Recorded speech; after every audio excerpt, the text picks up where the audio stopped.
Dito kami naglalakbay kami sa dilim. This is the adventure of all times. Sa gabing ito, naglalakbay kami sa mabangin, mabato at masukan na daan. Kasama ko ang aking bata, aking malapit na batang si Gabriel. Kasama ko siyang naglalakbay sa dilim. Walang takot at merong lakas ng loob na harapin ang mga panganib na ito. Ayan o, kita niyan, mabangin yan. Ito lang nilalakaran namin. May mga kawayan at hindi namin alam kung may mga elemento dito. Ngunit buo ang aming pag-asa, pananampalataya.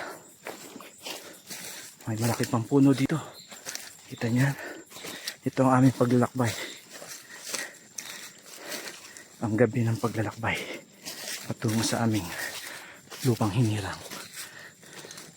Ang bato dito, ayan, mabato. Talagang tinatahak namin ito nang walang pag-aalinlangan.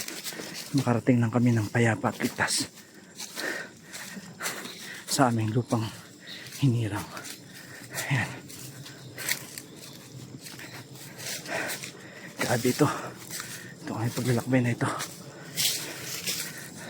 Ay walang kaparis sapagkat dalawa lang kami nito.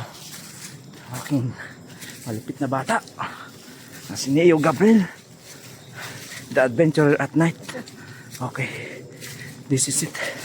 Pumapasok na kami sa kawayanan. Ayan, kita nyo mga kawayanan, madilim. Tangi ang flashlight lamang namin ang aming ilaw sa gabing ito. Ang oras natin ay ganap na 11:30 ng gabi, na kung saan ay hindi natin alam kung anong ating sasalamuha sa mga lugar na ito. Ayan, kita nyo, pumapasok kami sa kawayanan. Mga malalaking bato at malalim na bangin.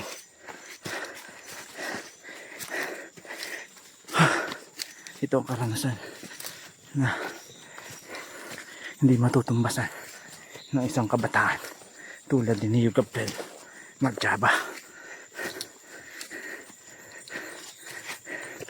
Anong sinabi ng mga pag-ML niyo dyan? Anong sinabi ng mga mobile games niyo dyan? Ito ang subukan nyo, mga kabataang Gen Z. Oh, mapapalabang kayo dito. Ito ang karanasan ng batang si Gabriel. Muntik na ako mapadapa. Atas na to. Ito na. Ito ang huling akyat. Napakatarik nito, kaibigan. Kinakailangan ng determinasyon at ng tibay na tuhod.